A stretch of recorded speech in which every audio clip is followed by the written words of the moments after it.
Hi YouTube, I'm Genshin, and I wanted to explain to you guys the pronunciation of Tighnari's name along with Al-Haitham and Nahida. Starting with Tighnari, there was a historical Al-Tighnari who used to live between the 11th and 12th century in a kingdom called Al-Andalus. That's basically where Spain is right now. That's what it used to be called during the Muslim Arab occupation. And Al-Tighnari is actually a nickname given to him because he was from a village called Tighnari. It's a disappeared village, it doesn't exist anymore. But it used to be near present-day Grenada. I don't know whether this was confirmed, but maybe Tighnari was based on this historical character because he was a botanist too. He was an Arab Muslim botanist, traveler, physician, and a poet. So Al-Tighnari basically means the Tighnarian. That's why there is Al before his name. It's like if he was from New York, he would be called the New Yorkian or something. The original pronunciation of the name is Arabic, and the village used to be called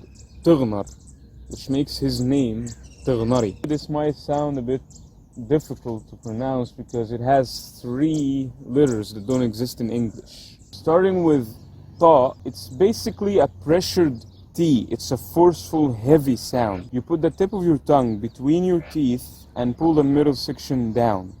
Then you apply air pressure and let it out forcefully. Ta, ta. The second sound is Ghain, which is what the GH in the middle of his name are trying to represent. Is basically done by gargling on air. We do this every day when we're brushing our teeth, and kids do it when they're like playing with water to make bubbles. And finally, Ra. Ra is basically, why do I keep saying basically? Ra is a rolled R, and it's done by causing the tongue to vibrate on the roof of the mouth by forcing air into the gap between the tongue and the roof. And I also wanted to note that the vowels inside the name are a little narrow and fast. Think of this as if there were no letters to represent the vowels, like the I after the T and the A after the N. Instead, we use these diacritical marks, and they basically represent vowels if they are too fast to deserve letters. We only add letters like Ya, which is like an I or an E or a Y in some instances, or Aleph, which basically represents A and sometimes E.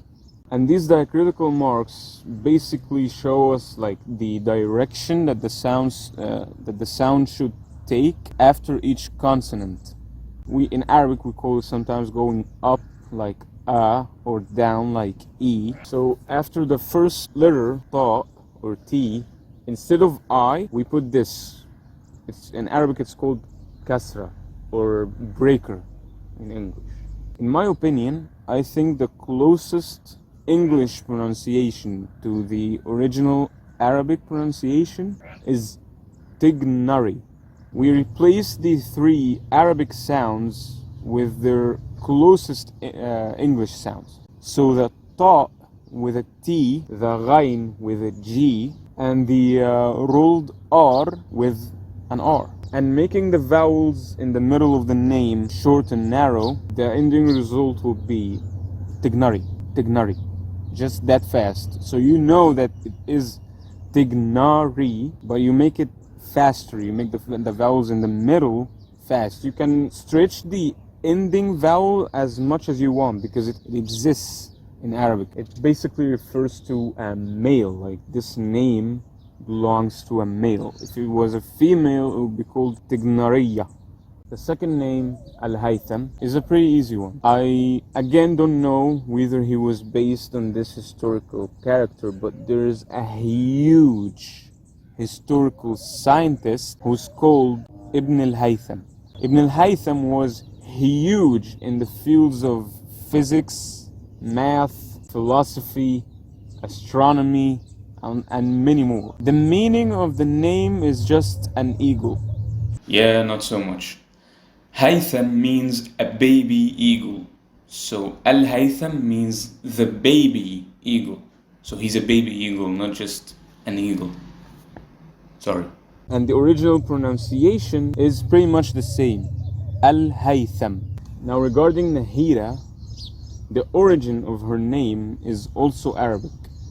And the original pronunciation of the name is Nahida, again with the narrow vowels in the middle, Nahida. It can be taken down to 3 syllables, Na, He, Da. The first syllable, Na, it has a letter in the Arabic version to represent a long vowel here. So it's not a narrow, fast one, it's a long one, Na. Afterwards, imagine that there's only just H, D, H, Hida. There's no vowels, but there are diacritical marks to show you again the direction you should go. After the H in the middle, instead of the I, there is just a diacritical mark here. So Nahid.